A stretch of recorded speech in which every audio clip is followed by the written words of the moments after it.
निर्जीव किताबका पानाहरूले इतिहास बोल्छ, वर्तमान लेख्छ अनि भविष्य देख्छ। खोज्नेहरूले तिनै किताबभित्र आफूलाई भुल्छ, संसार डुल्छ अनि आकाश छुन्छ। ओहो, त्यसैले हामी भन्छौं किताब बोल्छ।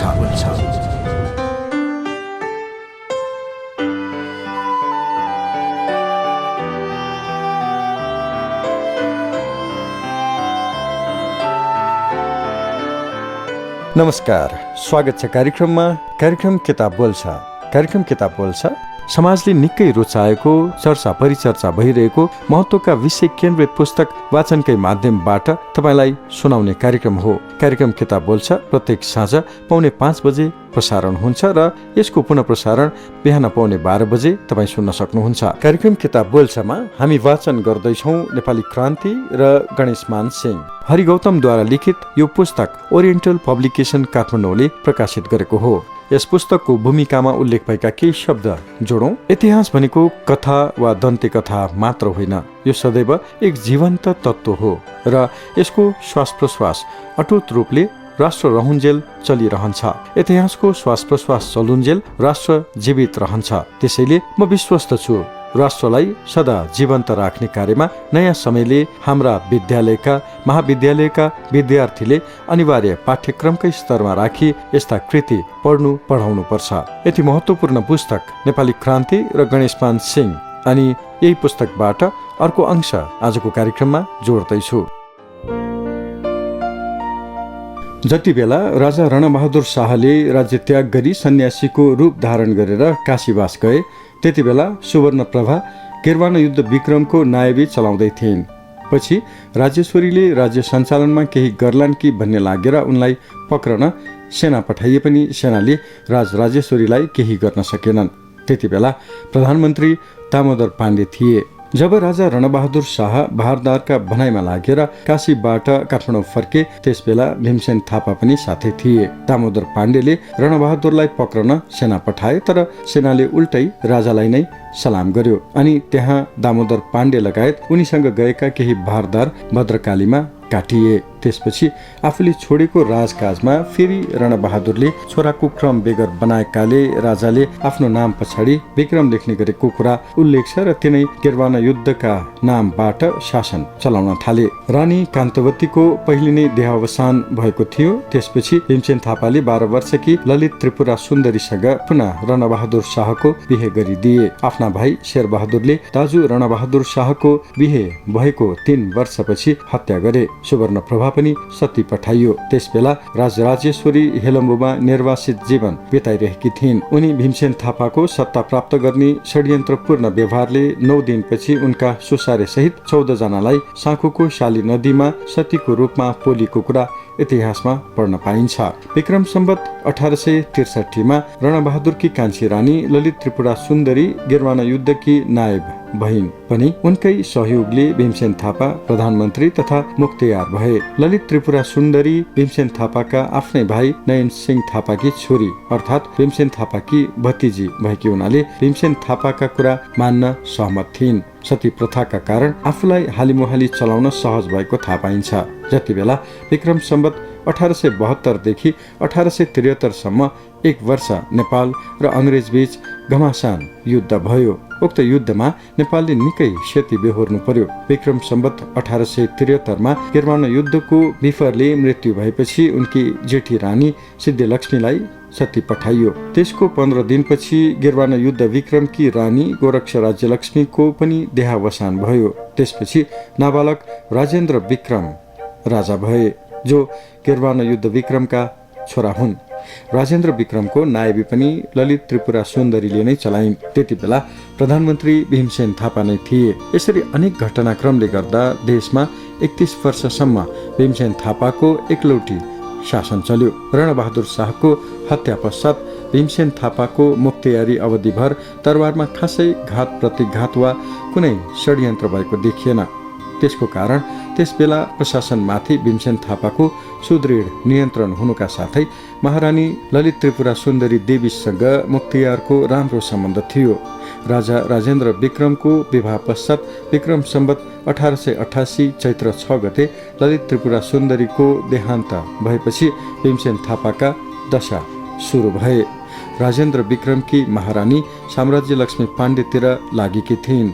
साम्राज्य लक्ष्मीका छोरा देवेन्द्रको मृत्यु हुनको कारण भीमसेन थापालाई नै लगाइयो र त्यसै विषयलाई लिएर अनेक किसिमका खेल सुरु भयो। महारानीहरूबाट पनि आफू अनुकूल आफ्ना छोरालाई राजा बनाउने होड चलिरह्यो। त्यति बेलै नेपाल सरकार र इस्ट इन्डिया कम्पनी बीच युद्ध भइरहेको अवस्था थियो। युद्धमा हारजित हुनु स्वाभाविकै हो। त्यसैले नेपाल सरकार र इस्ट इन्डिया कम्पनी बीच सन्धि हुने वातावरण भयो। यो सन्धि नै नेपालको इतिहासमा सुगौली सन्धिका नामले प्रसिद्ध छ। सन्धि भएपछि नेपालको राज्य विस्तार गर्ने काम रोकियो भने विस्तार भएको भूगोल पनि खुम्चिएर पूर्वमा मेची र पश्चिममा महाकालीसम्मको तराईमा सीमित हुन पुग्यो। त्यस खेलमा कति भारदारको मृत्यु भयो। सुगौली सन्धिकै कारण अमरसिंह थापाले आत्महत्या गरे। उता भीमसेन थापामाथि पनि नराम्रो अभियोग लाग्यो। त्यसरी राज्यमा अनेक घटनाले पारिवारिक किसिमको शासन सुरु हुने वातावरण बन्दै गयो। नेपालमा एकतन्त्रीय शासनको आभास भीमसेन थापाको 31 वर्षको एकल शासनको अभ्यासबाटै सुरु भए जस्तो लाग्थ्यो। थापा खलकले केही समय शासन गरेका भए पनि राजाको शक्ति बढेपछि थापाका सन्तानलाई काठमाडौँमा टिक्न दिएनन्। नेपालको राज्य सत्ताको विकासक्रमलाई गहिरिएर हेर्दा यसको सुरु र अन्त्य हत्या र षड्यन्त्रबाटै भएको देखिन्छ। नेपालमा विधिको शासन एकीकरण कालदेखि नै सुरु भएन। त्यसबेला जनतालाई विधि, नियम, कानुन भनेको केही थाहा थिएन। शासन सञ्चालन धार्मिक शास्त्रका आधारमा प्रकारान्तरले देशको शासन व्यवस्था चतुष्कोणीय रेखाका वरिपरि घुम्न थाले। ती राजा, रानी, भारदार र सेनाका शक्तिको खिचातानी एक आपसमा बढ्दै गयो। राजनीतिमा र राज्य सत्ताको कुरा गर्दा सामन्ती राज्य सत्ता र अधिनायकवादी राज्य सत्ता आफ्नो उत्तराधिकारीमा क्रमशः विकास गर्दै लाने प्रचलन देखिन्छ। यो कुनै प्रजातान्त्रिक प्रणाली नभएर एक किसिमको पारिवारिक वा वंशाणुगत प्रणालीबाट नै राष्ट्रको उत्तराधिकारी बनाउने प्रचलन हो। बीचमा कतै उपयुक्त उम्मेद्वार बन्न नसक्दा त्यहाँ भित्र ठुलो खिचातानी हुन जान्छ र आपसमा काटाकाट मारामार नै भएका प्रशस्त उदाहरण छन्। त्यसैको परिणाम हो नेपालको राज्य सत्तामा पनि। पृथ्वीनारायण शाहको निधन भएपछि राजकीय सत्तामा योग्य उम्मेद्वार हुन नसक्नु र दरबारभित्रै काटमार हुनुले विक्रम सम्वत 1832 देखि 1903 सम्म कहिले शान्ति सुव्यवस्था हुन सकेन। र अर्को कुरा, सामन्ती राज्य सत्ता र अधिनायकवादी राज्य सत्तामा समानान्तर व्यक्तित्व र हैसियत भएका व्यक्ति राजा र प्रधानमन्त्री हुनु हुँदैन भन्ने दृष्टान्त पनि हो। राजा राजेन्द्र विक्रमको जोइटिङ्ग्रेपन र युवराज सुरेन्द्र विक्रमको पागलपन अनि रानी लक्ष्मी देवीलाई आफ्नै छोरा रणेन्द्रलाई राजा बनाउने सपनाका कारण दरबारभित्रको खिचातानी शिखरमा पुगेको बेला कोतमा डरलाग्दो घटना घट्यो। त्यसपछि नेपालको राजकीय सत्ता एउटा भकुण्डो जस्तो हुन गई कसरी कुन भारदारलाई आफ्ना हातमा ल्याउने हो भन्ने षड्यन्त्र दरबारभित्रैबाट सुरु भयो। यस क्रममा विक्रम सम्वत 1902 जेठ 6 गते आफ्नै मामा माथुर सिंह थापाको हत्या जङ्गबहादुरबाट भयो। अनि माथुर सिंहको हत्या भएको 4 महिनासम्म मुख्तियार कोही नभए पनि महत्त्वपूर्ण निर्णय भने रानी लक्ष्मीदेवी र गगन सिंहले गर्दथे। यसरी गगन सिंहको उदयले राजालाई चुनौती जस्तो बन्यो। यसलाई ठिक गर्न अचानक आफ्ना घरमा पूजा गरिरहेका समयमा विक्रम सम्वत 1903 आश्विन 9 गते गगन सिंहको हत्या भयो। हत्याको अनुसन्धानका लागि कोतमा उपस्थित हुन भारदारलाई निशस्त्र आउनु भन्ने उर्दी आयो। तर जङ्गबहादुरले आफ्ना माताहतका सबैलाई सशस्त्र आउने उर्दी भित्री रूपमा गरेका थिए। त्यहाँ एक आपसमा भनाभनका क्रममा धेरै भारदारको हत्या भयो। कोट पर्वको माध्यमबाट जङ्गबहादुर राणा एकाएक शक्तिशाली बने। उनले देशको शासन व्यवस्था आफ्नो हातमा लिने अवसर बनाए। त्यसबेला जनतामा खास चेतना नभएर होला उनीहरूले केही गर्न सक्ने अवस्था थिएन। प्राय सबैको ध्यान आफ्नो जीवन कसरी सुरक्षित र सहज किसिमले बिताउने भन्ने नै थियो। समाज गरिबीले आक्रान्त थियो। सामन्ती समाज व्यवस्थामा सर्वसाधारणले बोल्ने अधिकार हुँदो रहेनछ। सरकारको जय भन्नु सिवाय। कार्यक्रम किताब बोल्छ तपाईँ सुन्दै हुनुहुन्छ।